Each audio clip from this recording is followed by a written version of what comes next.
Урматтуу мекендештерим, дүйнөлүк коомчулук менен бирге биз дагы коронавируска каршы күрөшүү үчүн орчунду сыноого туш келдик. Тилекке каршы биздин өлкөбүздө да бул илдетти жуктурган адамдар аныкталды. Мындай кырдаалда мамлекеттин эң башкы милдети жалпы элибиздин саламаттыгын сактоо. Азыркы учурда өлкөдөгү медициналык кырдаал толук бойдон көзөмөлдө турат. Дарыгерлерибиз тиешелүү даярдыктан өткөн. Бул илдеттен кандай дарылоо керектигин билишет. Учурда мамлекеттик органдардын, жергиликтүү бийликтин жана элдин чогуу аракети талап кылынат. Мен баарыңыздарды тартипти катуу сактоого чакырам. Бүгүн жалпы коомдун саламаттыгы үчүн ар бир жаран, ар бир ата-эне жооптуу. Ар бир үй бүлө өздүк гигиенанын талаптарын толук аткарышы абзел. Зарылдыгы жок болсо, үйдөн чыкпай, башкалар менен жолугууну максималдуу кыскартуу зарыл. Оорунун биринчи белгилери пайда болгон учурда алгач эч жакка барбастан телефон аркылуу врачка кайрылуу керек. Чет өлкөдөн келген ар бир жаран обсервациянын жана үй карантинин шарттарын кынтыксыз сактоого милдеттүү. Айрым адамдардын бул талаптарын чегинен чыгуу аракеттерине кескин түрдө бөгөт коюлат. Ар кандай жыйындарды, оюн зоок иштерди, тойлорду, мааракелерди токтотуп туруу зарыл. Мектептерде окутуу убактылуу токтотулду. Жогорку окуу жайлары аралыкта окутууга өткөрүлдү.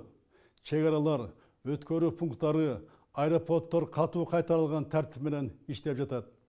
Коомдук тартипти сактоо, өлкөнүн аймагына кирип чыгуу иштери күчөтүлгөн тартипке которулду. Урматтуу мекендештерим, азык-түлүктүн, дары-дармектин жана медициналык буюмдардын запасы жетиштүү. Бул товарлар менен калкты туруктуу камсыздоо үчүн мамлекеттик органдар жана жергиликтүү бийлик тынымсыз иштеп жатат. Кооптонууга себеп жок. Бүгүнкү кырдаалга өтө жоопкерчилик менен мамиле кылуу керек. Дүрбөлөң салууга, коомдун тынчтыгын бузууга аракет кылгандар, чайкоочулук кылам дегендер, тамак аштын жана дары-дармектин баасын негизсиз көтөргөндөр көз жазымда калбайт. Тиешелүү жоопкерчилигин тартат. Азыр ар бир мекендешибиз өз кызыкчылыгын көздөбөй, элибиз аман болсун, эл арасында мен аман болоюн деген түшүнүктү бекем карманысы зарыл. Дорогие соотечественники, государственные органы делают все необходимое для защиты населения от коронавируса.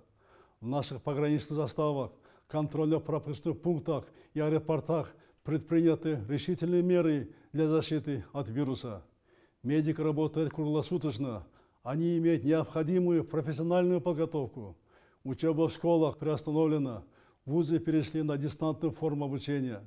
Временно закрыты массовые развлекательные заведения и отменены массовые мероприятия. Установлен усиленный режим охраны общественного порядка, а также ограничен въезд в страну. Дальнейший успех зависит не только от усилий органов государственной власти, но и от поведения каждого из нас. Призываю вас не поддаваться панике, соблюдать все меры предосторожности. В стране имеется запас продовольствия в достаточных объемах. Нет нехватки лекарственных средств и медицинских препаратов. Все спекулятивные попытки будут жестко пресекаться.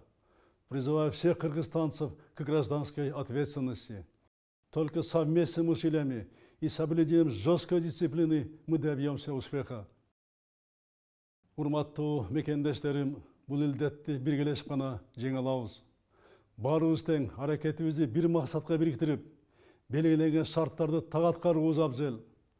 Ар бир адам жарандык жоопкерчиликти сезип, өзүнүн туура журум-турум аркылуу бул күрөшкө салым кошкондо гана ийгиликке жетебиз.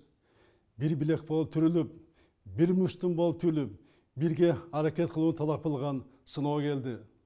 Ата-бабаларыбыз сабырдуулук менен нече кыйынчылыктарды жеңип келген.